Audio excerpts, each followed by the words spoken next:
This is Sam Cooke. As you can see, like me, he's awful pretty.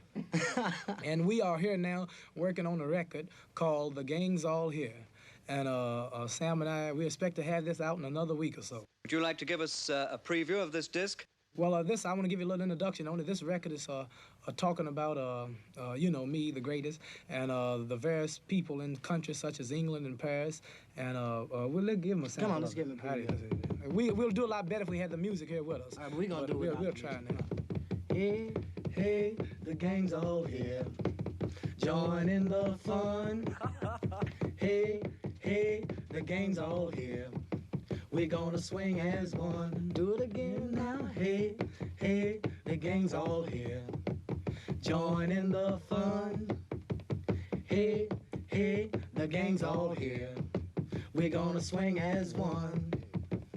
Is New York with me? Yeah. Is Chicago with me? Yeah. Is London with me? Yeah. Hey, hey, the gang's all here. Join in the fun. Hey, hey, the gang's all here. We're gonna swing as one. Shall we get into One Night in Miami? Yeah, absolutely. I kind of want to hear you, if it's cool, introduce it and talk about your experience with it first. And you saw it before me. Yeah, so it's One Night in Miami. Regina King is the director who probably most people know from her acting role, and she won an Oscar for I think If Beale Street Could Talk for a supporting role, if I remember correctly. Cool. Yeah. And it's based on a play written by Kemp Powers. It was performed around the country, and it deals with kind of the writer even mentioned this. It's kind of like the Avengers for Black icons all coming together in one night. So Muhammad Ali beats Sonny Liston, I believe it's February 25th, 1965. They all want to go out to celebrate. So it's Malcolm X, Sam Cooke, and Jim Brown.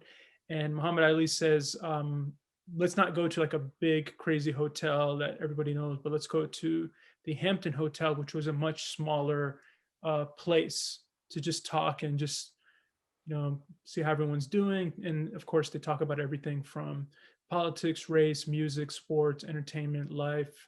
And the film, really, most of it kind of takes place in the hotel setting, but it kind of highlights how each one of these four contributed to the history of America, not just even Black America, but America in general. And also, to be honest with you, the world. And 3 out of the 4, unfortunately, have passed on. And Jim Brown, I think, is in his mid 80s. He's the only one that's alive.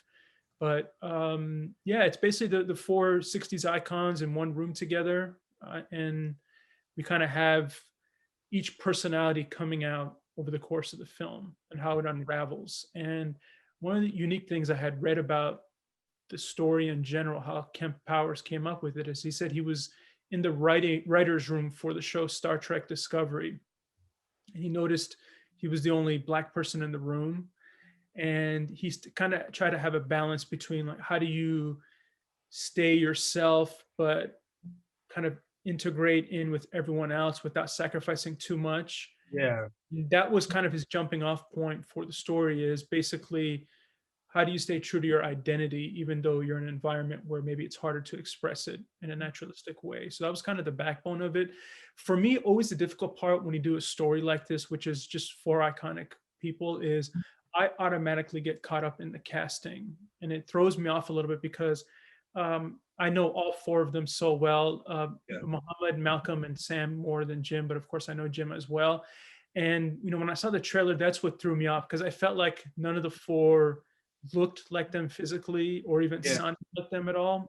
Yeah. And once you get into the film, you kind of have to drop that, because it's not a documentary and it's hard to find 4 people that match 4 icons perfectly. And I think I got spoiled with Denzel for Malcolm X, because I think he just embodied that role so well. And Will Smith to a degree as Muhammad Ali, it was solid. Even that one I thought it was a little bit off. His personality kind of was correct, because Will Smith is very kind of big like Muhammad Ali. But if you can get past that and just focusing on the story and the characters and how they develop, I started to enjoy it more. I tried to kind of take out of, okay, because there's a lot of historical things that they took liberties with the chronology and the timeline when the song was released and the conflicts, and you just have to let it go and understand that it's not a documentary, that this is a piece of, it is based on true events, but it's a fictionalized interpretation. Nobody was in that room.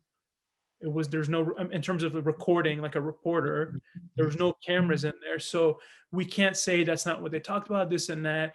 And you just got to accept for what it is. And I think when I kind of shut all that down, I really enjoyed it more than I thought I would in terms of the characters. And Sam Cooke has been somebody that I think has always been great to adapt into a film in terms of his life and his music and the business mind that he had. And I thought Leslie Odom Jr. did a great job of kind of capturing his voice. It's never going to be, there's only one Sam Cooke, only one Muhammad, there's only one Malcolm, but you kind of, okay, I can see what they were doing. So I love how the film starts out with each character's kind of lowest moment. Yeah. Each start out with something bad is kind of going up. Muhammad is the fight in England, kind of mood. Sam is dealing with kind of racial prejudice. Same with Jim. I mean, they all are. Malcolm has just left the Nation of Islam and is kind of in a state of limbo, not sure what to do. And I love how it's kind of the four of them start off on this down point, and then them going to Miami kind of brings them out. And one thing I do enjoy is them showing Malcolm with the camera, because that's one thing you don't really know too much about him, but he was somebody that loved to take pictures, and photography was a big part of his life. In fact, I have an image from that night. It's hanging up in another part of my room, but this is from the one night in Miami. This is a photo. Oh, this is cool, man. So, and in the corner, you can see him holding the camera there too. Yeah. It's kind of, the movie was kind of trying to really embody this night. And I always love this picture, because it's just you get so much in there, the playfulness, and Malcolm X being a big brother to Muhammad Ali. At that time, he was Cassius Clay, and then eventually he becomes Cassius X, and then Muhammad Ali. So it's all, as the title suggests, it's one night. It feels theatrical, the blocking, the way that they exchange the dialogue. But there's a lot of moments that I really enjoyed that obviously I want to hear your response. But I mean, musically, there's some great moments too that we can get into. But what were some of your initial thoughts? First, I'd like to start by, if anyone wants to know where they could get that camera, they could get it at Silvio's Camera Shop in Torrance. It was a Rolleiflex, right? Mm-hmm. Yeah, you can get that at Silvio's right now. If anyone's curious where you can get that camera, it's still obtainable if you'd like to get it. I thought that was really great to see. I'm a big fan of, I think I brought up with like City of God, where we're like doing photography while we're in the film. I just wanted to confirm something. So they did all four hang out for one night. They really did, not just 2 out of 4, 3 out of 4. At one point, there are historical records that show that the four of them did that evening spend time together. So that part is true. Yes. Okay. And then the rest, they're kind of running with a little bit. Yeah, I mean, the Muhammad Ali, him beating Sonny Liston was the jumping off point. Okay. The actual conversations, right. Or we don't know. Like stuff like, okay. Just to confirm that, I'll chat a little bit. I really enjoyed this film. I don't have any problems with this movie. I do like to compare it in the beginning to like Ma Rainey's because of the structure. It did feel like a play, and then I kind of waited till the end to confirm that it was a play. I'm a big fan of Regina King. I watched this miniseries this past year where she starred in like a miniseries on HBO called Watchmen, which is like based off a comic book, but she was like a leading lady in it, and a kind of a one-woman show, and I thought she was excellent. And you could, I'm glad she was able to get this opportunity with this film. I liked all of the characters. I kept going back and forth. I thought Jim Brown for a while was my favorite portrayal. But then by the final scene of the film, I was with Sam Cooke big time. I didn't know, this is the first film I've watched all year in 2020 where I had to rewatch scenes and kind of find it. And the ending, I want to hear your feedback on the comparison to, I know it's hard to top the Malcolm X film with Spike Lee, but I thought they used the song really well. And I thought they replicated that scene really well. And the only thing I really read up on the movie was that originally wasn't going to be their ending that they had. I don't know what the original ending was, but I could understand why they figured that out in the editing room. This is a good way to kind of cut on it. You know, that's kind of spoiler territory.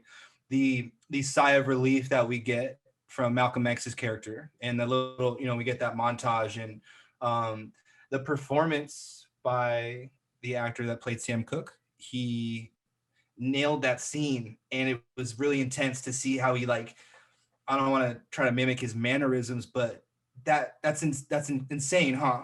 That dolly push in where he's singing that last part of the song. Was that heavy for you?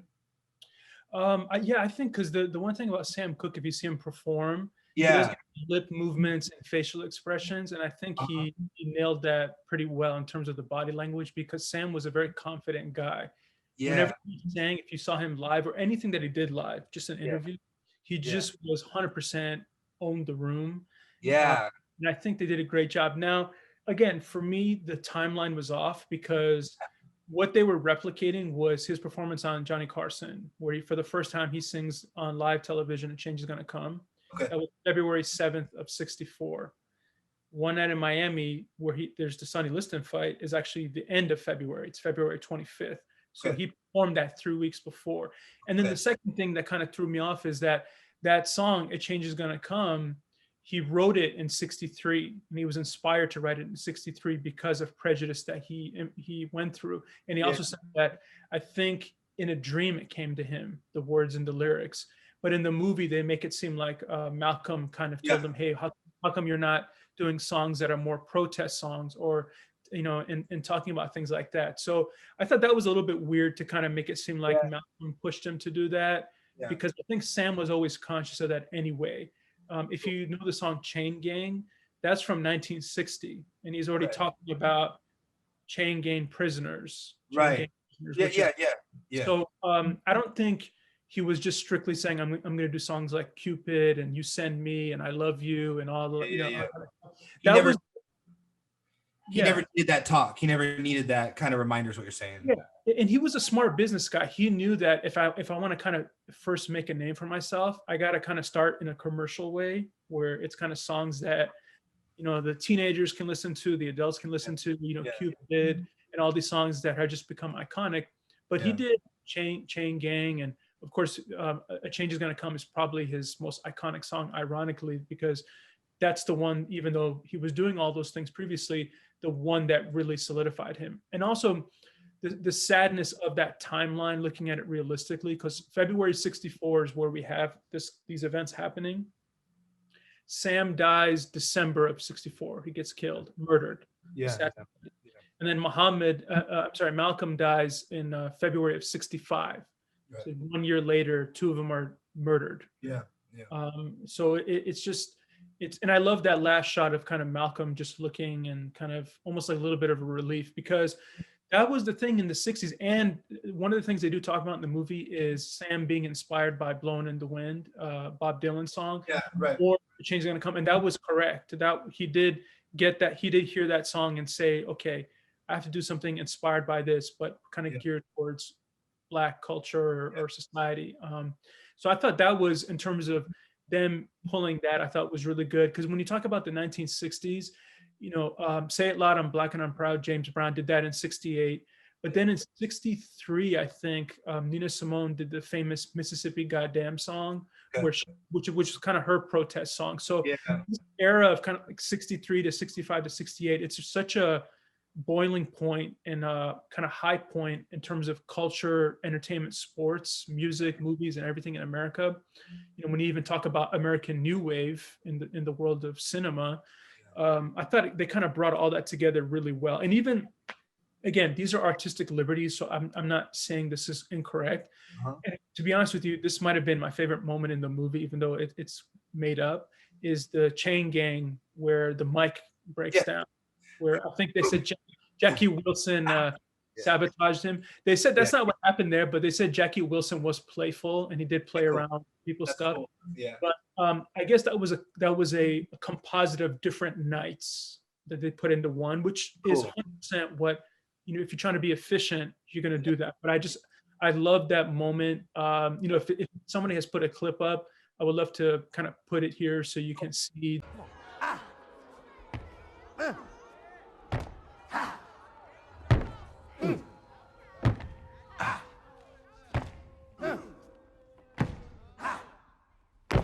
All together, yeah. Everybody.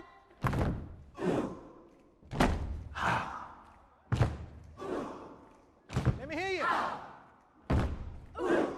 You got it, you got it. Sounds so good, yeah. Ah, yeah. That's the sound of the man working on the chain.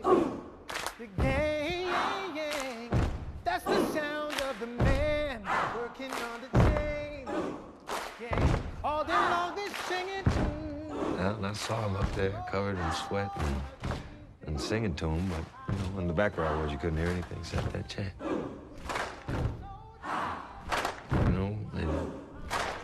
You know what? That was good enough. Yes, that was one hell of a show, Sam. It sounds like something.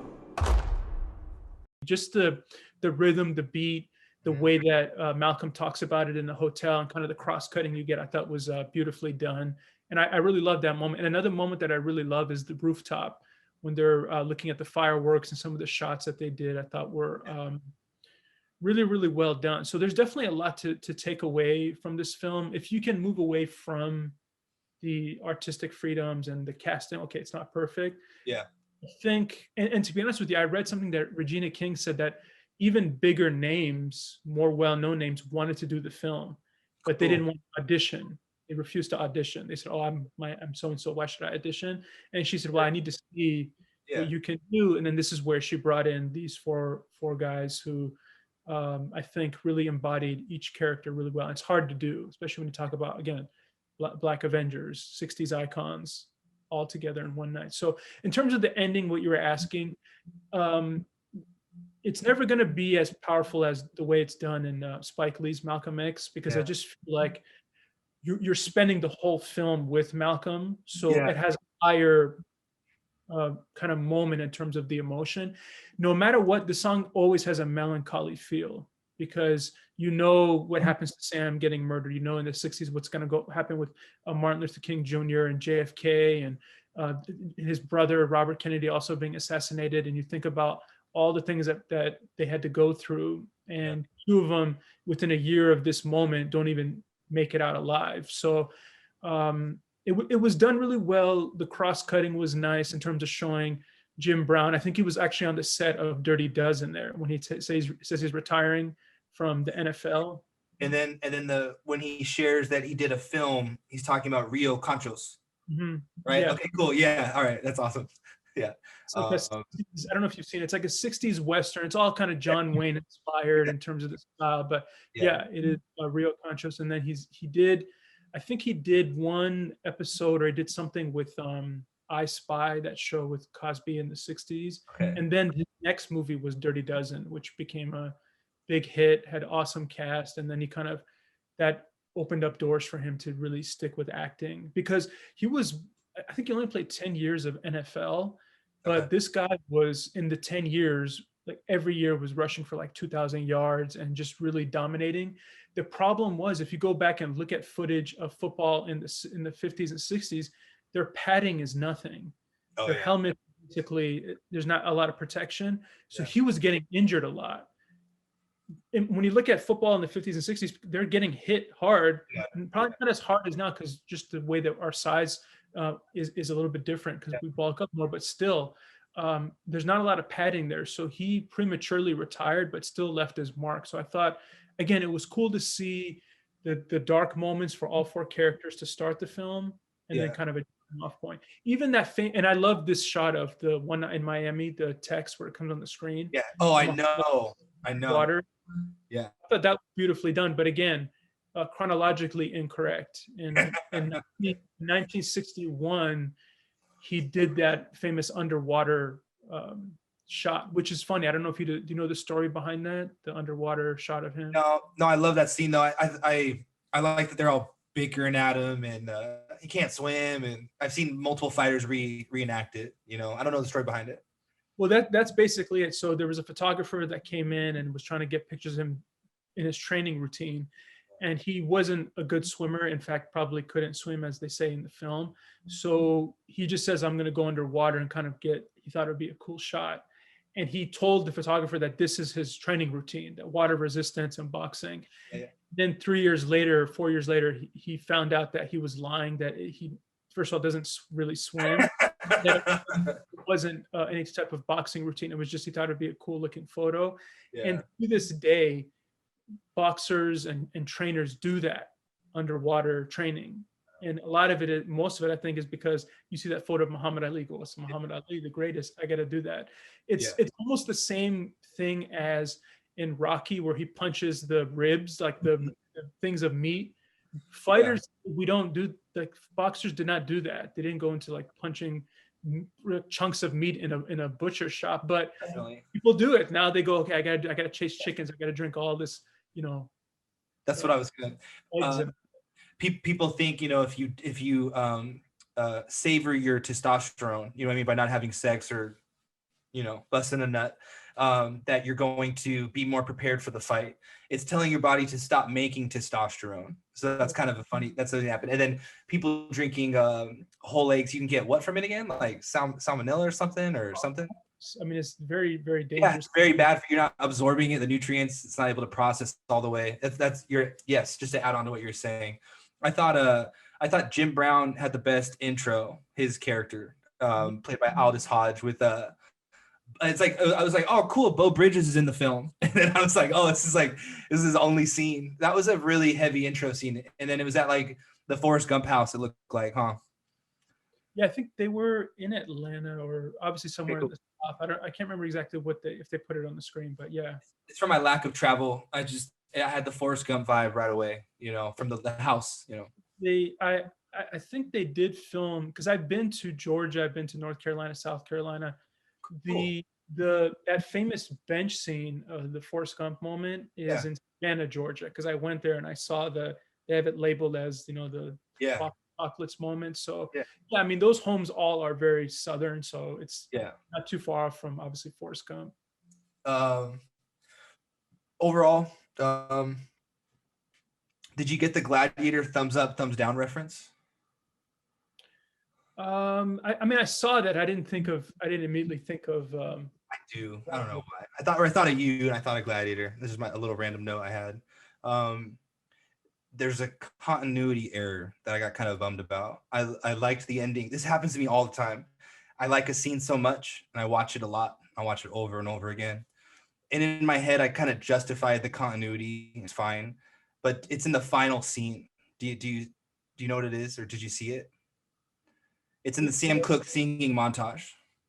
Is it with Sam Cooke, or is it? It's Malcolm X. Malcolm X's continuity. I'm trying to remember. I know it. They have the scene where he gets the firebomb. Is it there? So he's at the hotel. It's the last, I want to say, last minute and a half of the movie, and this is where I think it's all good, because I think what happened was they realized they're in the editing room. This is the only thing I know about the film I was telling you, is they changed the ending. And I don't know what their ending was, but I felt like they saw this opportunity in the edit, and then they just kind of probably had the argument where if people are noticing it, then we didn't do our job correctly. But we're wrapping up the song before we cut to Sam Cooke as he finishes it off and wipes his tear and cuts to Malcolm X. The shot that we get before is Malcolm X stressed out. He takes his glasses off and he puts it on top of his autobiography, Malcolm X. Oh, yeah. We get to Sam Cooke. We cut back. He's wearing the glasses. And he takes a sigh of relief. Cut to black, and it's fine. It's like he put him back on. You know what I mean? He put him back on. Whatever. Like that's, you can shut my argument down with that. But I had been watching it so much, so certain parts of the film, and I was like, damn, I hate when that comes up. Well, whenever you have a cut to a different location and coming back, you can always get away with it more than if they're staying in the same location. So let's say it was a shot of him putting down the glasses and then it cuts to him having a sigh. I think that's harder to get away with. But I think if you have that pause, next location. We can say passage of time. After 10 minutes, he said, I can't see it. And I want to watch, because he could have put it on to watch the performance more, because he was Correct. looking at his autobiography. Yeah, Yeah. I don't want to do like, I mean, I was doing it too, but I don't want to get into like fact checking and that's wrong with the film, because there's a lot of great things and great moments in it. Yeah. And I think the performances are all really strong. I mean, even that, again, I just said not to do it, but that firebomb moment of Malcolm X and his family, that was actually a year later. That was in February of '65, the month that he got murdered and assassinated.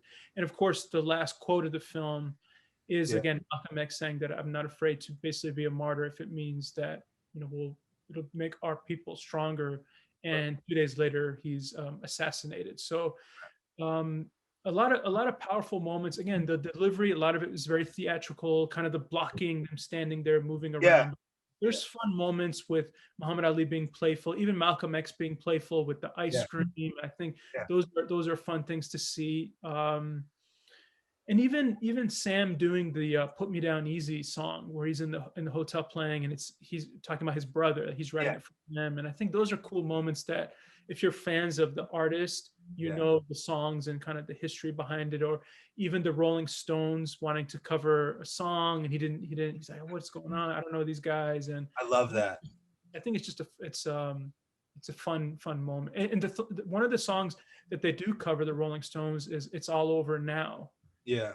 Which was I'm trying to think of the name of the group, the Valentinos.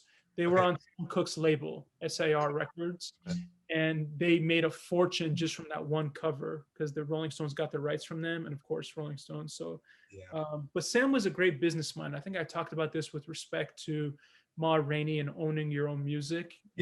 Really, he was a pioneer, way ahead of his time. He says, I'm going to have to own everything in terms of the rights. So it was cool to see the business side, the playful side. And Muhammad Ali and Malcolm X did have a fracture after that night. And they didn't really ever speak to each other again after that night.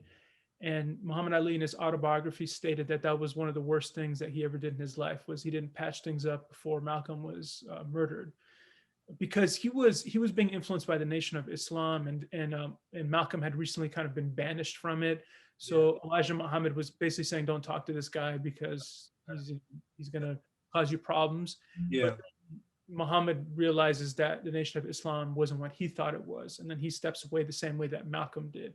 So he kind of realized that Malcolm knew what he was. And to be honest with you, Malcolm's philosophy and way of life and his words are resonating more and more as time goes by, because typically from the 1960s, we hear the words of Martin Luther King more in terms of how to act in terms of race and diversity, and I have a dream. And Malcolm's words were always seen as more violent. They're seen as more kind of by any means necessary. I have another picture of Malcolm X actually up here that I didn't bring down, but it says by any means necessary. So, but as time has gone by, people are noticing that Malcolm's words actually have a heavier and long-term meaning, especially when you look at what's going on in the last year. I mean, go to the last 400 years in the country. But Malcolm, people are noticing that what he was saying at that time might have been controversial, but when you look at it 60 years later, it's exactly what people are saying and thinking right now. So I just thought, and even when you talk about people like Colin Kaepernick, you know, taking the knee, right? He was, I mean, Muhammad Ali was being booed and ridiculed because of his stance on the Vietnam War. He was banned from boxing during his prime. And Colin Kaepernick, same thing. He was booed and banished from football during his prime. And now people are, and I mean, Colin Kaepernick did his own thing. Muhammad Ali was another level, but you see kind of a few years, just that Colin Kaepernick was definitely doing something that now people go, oh, I see, you know what I mean? Even though most people understood it at the time, but some did not. What's the meaning of, I got just random comments. What's Little Red Rooster? Is it like about a red rooster, the Sam Cooke song? Or does that mean something else? I think it might be a euphemism for something like a sexual thing. All right. I wasn't trying to open that up. Okay. It's some kind of slang. I shouldn't say sexual because I think it's Southern. It's a Southern slang. Yeah. I was listening to his stuff all day, and I was like, "What is this?" I'm trying to like, is it like a pickup? Yeah, yeah. I also had a note where I really loved the chain gang scene. I thought that was really cool, and then I even thought like, oh, they're performing so loud you could hear the lyrics in the back, but that's not what mattered. It was just that like that theme that carried everybody. That was a really good scene. Who's your MVP out of the four as a actor? You know that performance wise, who stood out? You gotta pick Uh, one. that's tough. For me, it's between Sam Cooke and Malcolm X. So Cool. Kingsley Ben-Adir played Malcolm X, who I'd seen from King Arthur: Legend of the Sword. He was in there, so I recognize him. He's British. And then Leslie Odom Jr. as Sam. Um, it's tough. I probably would say Sam, just because you don't really see him too much. Yeah. Like, you rarely ever see anything with him with a movie about him. And I Yeah. just feel like Denzel just spoiled me for the rest of my life when you talk about Yeah. Kingsley is Yeah. great at the film, but I think, and I think Leslie Odom Jr.'s background, I think he's from Hamilton. I think he Yeah. was on that, so he can definitely He sing. sings. Yeah, he's a I singer, think right? it was nice to see just Sam Cooke on screen and somebody doing their own singing. That was Yeah. a tough part because I thought, are they going to lip sync it? But he sang it pretty well, and I think I would say Sam just slightly above Malcolm. The Cool. Muhammad Ali actor, Eli Gorey, I think was his name. He didn't stand out as much to me. It's tough for Muhammad Ali because he's just so larger than life, and also Yeah. I get stuck with the facial features because Muhammad actually was more rounded. He wasn't like big, bulky, Yeah. and fit. He actually had more of like I've seen the picture, more of kind of like a round face. Yeah. And Yeah. his body actually had a little bit of fat on it because I think, as you know, and they talk to athletes about baseball too, but especially in boxing, they tell you that you need to have some fat. That if you're 100% just like 0% body fat, you're more likely to break or strain something as you punch and turn, especially with your kind of oblique area. So I felt like the body type they did for Will Smith and Ali was closer to it. Cool. But this one, I thought, but again, I don't want to, I don't want to fact check and say this, but just to answer your question, I would say Sam, Leslie Odom Jr. as Sam that was definitely great to see a screen interpretation and performance representation of him. How about for you?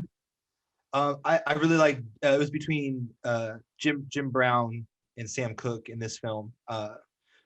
I thought everyone did a great job. I think it's just hard to compete with Denzel Washington for Malcolm X. There's something about him that not that he was the weak link, but if we're ranking out of the four, I thought he was okay.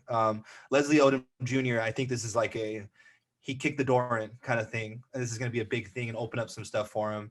That last minute kind of really does rock me though in his performance and like how he uses his mannerisms, and you feel him like singing in his gut and the way he's like using his hands, and then he's like you like feel it's very confident, like you were kind of describing him in that in Sam Cooke in real life, and like very comfortable performing, and like just that last minute is gnarly for me. I thought it was a really great. And then to have a couple moments of silence, as the song ends and how he wipes a tear and we get the black and white footage from Malcolm X's view. I just thought that was a really good ending, a great ending. And that's how he performed too. There's very famous pictures of him, or there's one image I can think of. Yeah. I have it somewhere up, but I should have brought it. Him kind of going like this and looking up and doing this with his hands. Yeah. I mean, the one I have here is more kind of him in the studio, Cool. but there's been a lot of great pictures of him really showing. And that, unfortunately, if I remember correctly, that performance he did on Johnny Carson, there's no footage of it. So they kind of had to recreate it based on other performances of him. But I would love to see him maybe do a whole movie on, cast as Sam Cooke.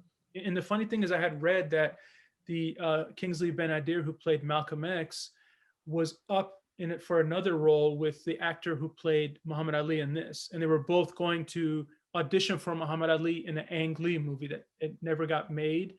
But the actor who played Malcolm X actually got the role to play Muhammad Ali in that Ang Lee movie, and then that got scrapped.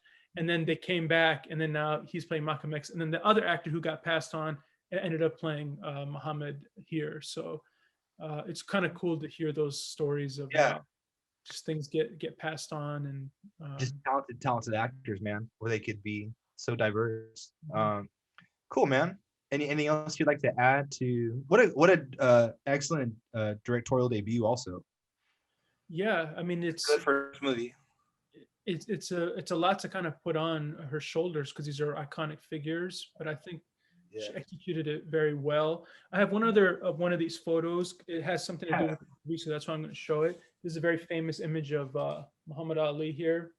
This is him in 1965, May of 65, in the rematch with Sonny Liston. So Sonny Liston is who he beat in the One Night in Miami, Yeah. and Sonny Liston disrespected him a lot. He wouldn't call him when he changed his name to Muhammad Ali. He would just call him Cassius because he said, "Why am I calling you a different name?" And that really pissed and motivated Muhammad. So this is a very famous picture. First round, first minute knockout he did on Sonny Liston. Are only the gloves colored? Am I seeing that Yeah. right? That's Yeah. awesome. That's Yeah, fun. so I thought this is cool because it's about a year later from the start of One Night in Miami. Yeah. And I mean, I've always had these stuff behind me. I love Muhammad. I got Malcolm, Sam. Again, Jim Brown, I don't as much, but I thought he was a really good, charismatic actor too. Yeah. Everything he did. Yeah. I like the scene that he and Sam Cooke had on their own. That was cool when they're like running an errand. Yeah, I was very happy with the movie. It was better than I thought it was going to be. I don't know what I thought it was going to be, but as it progressed, great film. Yeah, really well done. I'm sure it'll get. I'm not even sure how the Oscars and stuff are going, but the schedule is for if that's still going on. But I think you can easily. It's tough because these four are kind of equal in the film. So do you do them all as supporting actors, or is one a lead actor? But I think definitely there'll be some awards consideration for the film in terms of performances, maybe the screenwriting and things like that. But it's on Amazon now. If anybody wants to see it, it's on Amazon Prime. You've been invited to a number of countries too, haven't you, Cassius? Yes, sir. Countries such as Ghana, Nigeria, Kenya, Pakistan, Malaya. When do you plan to go? In all these countries. When do you plan to go? In a couple of months. I like to start my world tour, and I expect to be gone for as long as a whole year. Cassius, controversy, not controversy, but there's great interest in the fact that you have joined the Muslim religion. How long have you had this interest, Cassius? Oh, for the past 6 years, I would say, after hearing a lot of teachings on Negro history and who we were before we got here, and 1 and 1 makes 2, and here I met nothing but Muslims from all over the world, and they all... You mean here at the United Nations today? I recognize all of them, and they recognize me. But until then, I could walk in here and wouldn't know nothing about what's going on. But now I can look at people from all over the world, regardless of race, creed, or color, and talk intelligently with them. And most of all, recognize all of my brothers and sisters in the East, people that I haven't recognized over my lifetime. Cassius, there's some talk about your buying a home here. Have you made the purchase yet? Well, yes, I'm scouting now.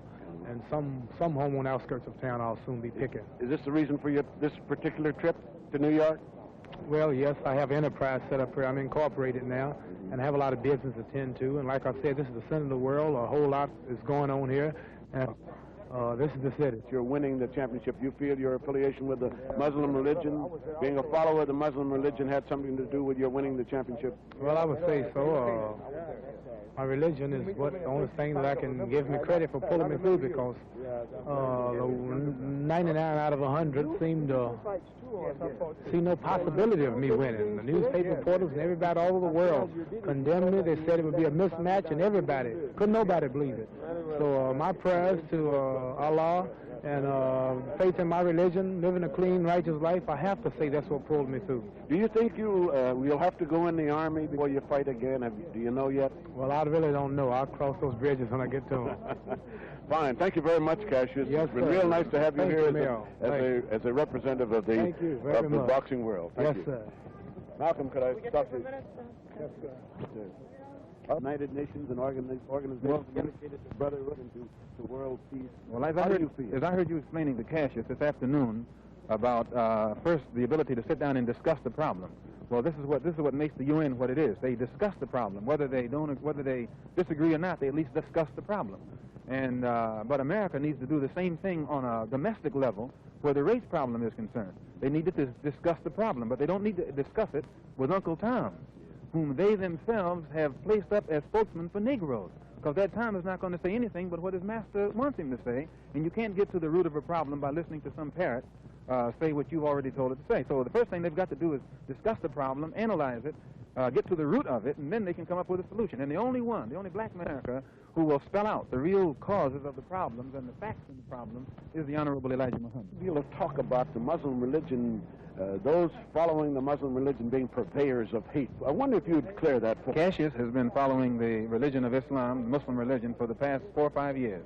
And he's always been the most likable, friendly person in the world. And I think you'll find that all Muslims who follow the Honorable Elijah Muhammad have the ability to make friends with everyone. Where did this come from, the title of the Muslims being a hate group? Well, the press, the anti-Muslim press, tried to paint that distorted image purposely to make most of the Negroes in this country afraid to be identified with us.